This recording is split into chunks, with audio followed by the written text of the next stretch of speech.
I'm Venu Keller. Welcome to Venu Inspires. It's time to give your children a childhood they won't have to heal from. Good morning and welcome to Wednesday Wisdom with Venu Keller. Today I was going to talk about good and bad. It's a premise that my mentor, William Whitecloud, and I discussed yesterday on my TV show. We talked about what resists persists.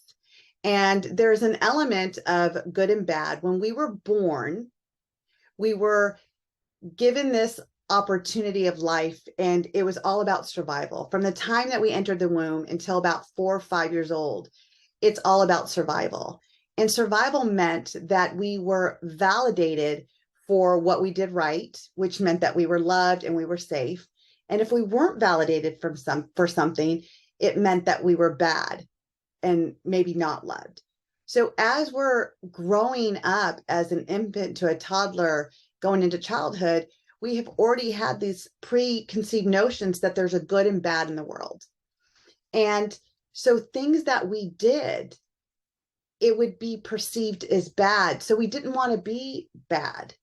And there was a great example that William had talked about in the show yesterday, because I said, how can we just simplify this so people understand? Because of course there's, we do say there's bad things that are dangerous that might take our life, because that's what bad represented, that we would lose our life. Like we felt like there was no safety in it.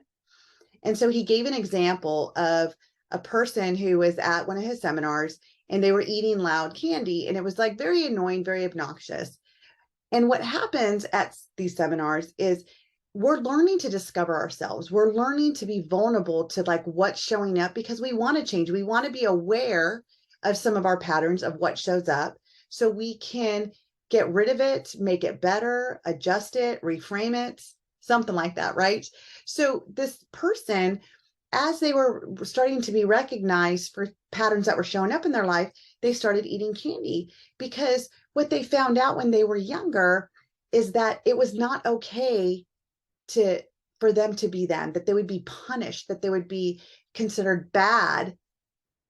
And so whenever they felt bad, they would, they would eat sugar, they would eat things that were not good for them.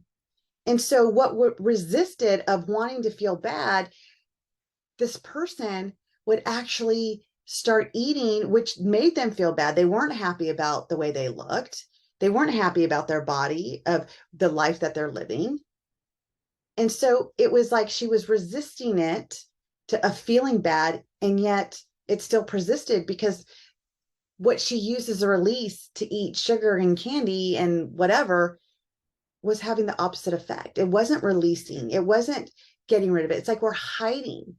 And the other thing is that we're doing is we're making good and bad our measurement tool.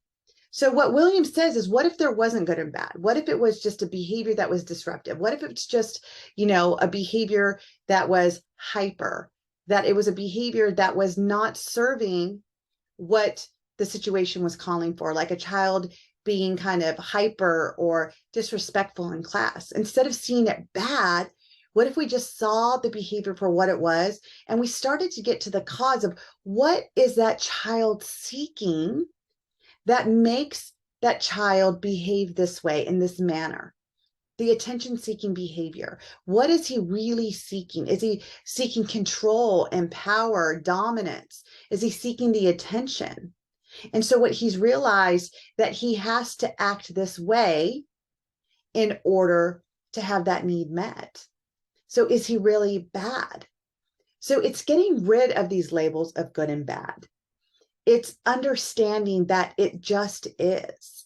And if we could understand that in how we parent our children, instead of seeing our children as good and bad, just see our child as this, pure light, pure soul that has all this good in them. And we're here to guide them, not to criticize.